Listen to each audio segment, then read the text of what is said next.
This is the most important domestic policy issue in my time in the Congress. So I think it's a very serious meeting today of your Rules Committee.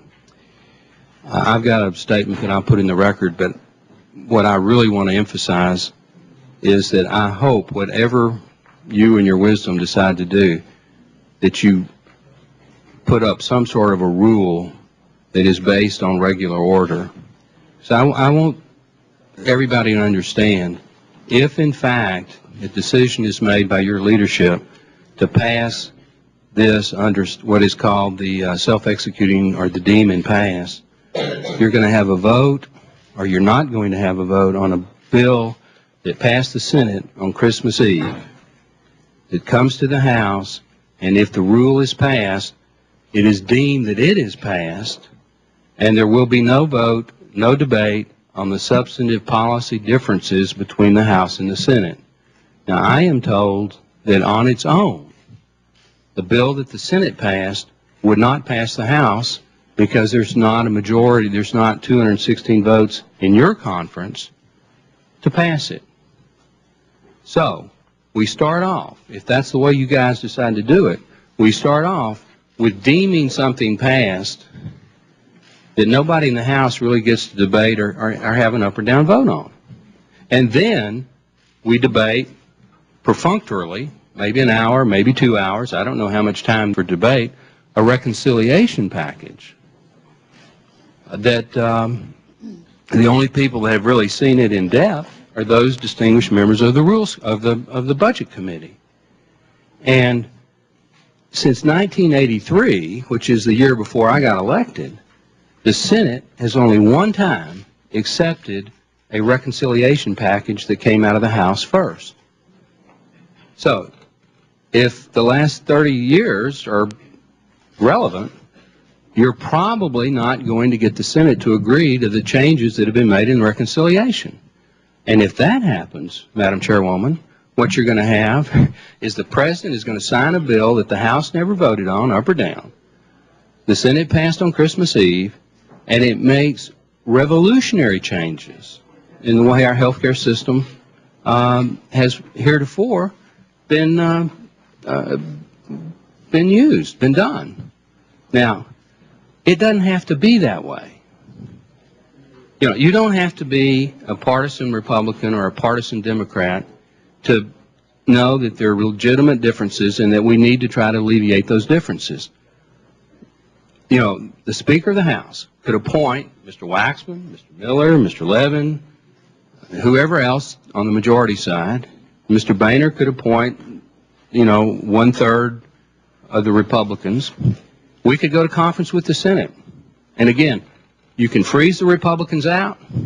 If the majority of the Democrats in the House and the Senate can agree and sign the same conference report, you can then bring a bill back to the both bodies for an up or down vote. That's not easy. It's hard to do, but it would work. This process corrupts and prostitutes the system. I can't, you know, I know all of y'all personally, and I respect you. I would not use such language if I didn't really believe it.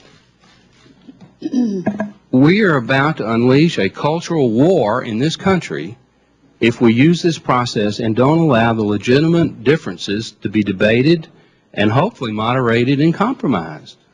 So, you know, my main point is don't do this demon pass. I mean, officially I'm asking for an open rule. Now, I know that's not likely to happen, but you could do a modified closed rule. You could make a Republican substitute in order. You could make several amendments, the most important amendments, in order. We could have some sort of a debate tomorrow afternoon. And I might point out that as far as I can tell, in both the Senate bill and the reconciliation package, the main components in terms of policy change don't kick in for 2014. So it's not like we have to be here on a Sunday afternoon. It's not like we don't have enough time to actually have a debate. If you remember some of the debates on the Tax Reform Act of 1986, I know Mr. Dreyer was a part of that, Mr. Miller was a part of that, Mr. Levin was certainly a part of that. If you remember the debate on the war resolution under the first Iraq Gulf War, We had extended debate. In fact, we let every member of the House that wanted to speak on the war resolution of the Iraq Gulf War.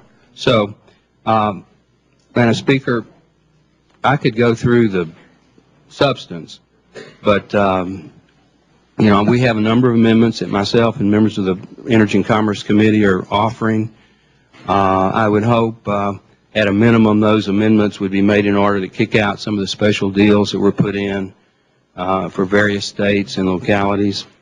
And I can't emphasize strongly enough, for the sanctity of the institution, we adopt a rule that is based on regular order and not some sleight of hand subterfuge that was never intended for things of this sort. I know some may say, well, the Republicans used it too. We did. But we did it for bills that had already passed the House, or that there was at least agreement between the House and the Senate, and it was just an expedited process that was pretty well already agreed upon. That's not the case here. The majority party in the House and the Senate cannot even agree on what should be in the reconciliation package, as far as I can tell. So I do appreciate your courtesy of allowing me to testify, and I do hope that regular order will prevail.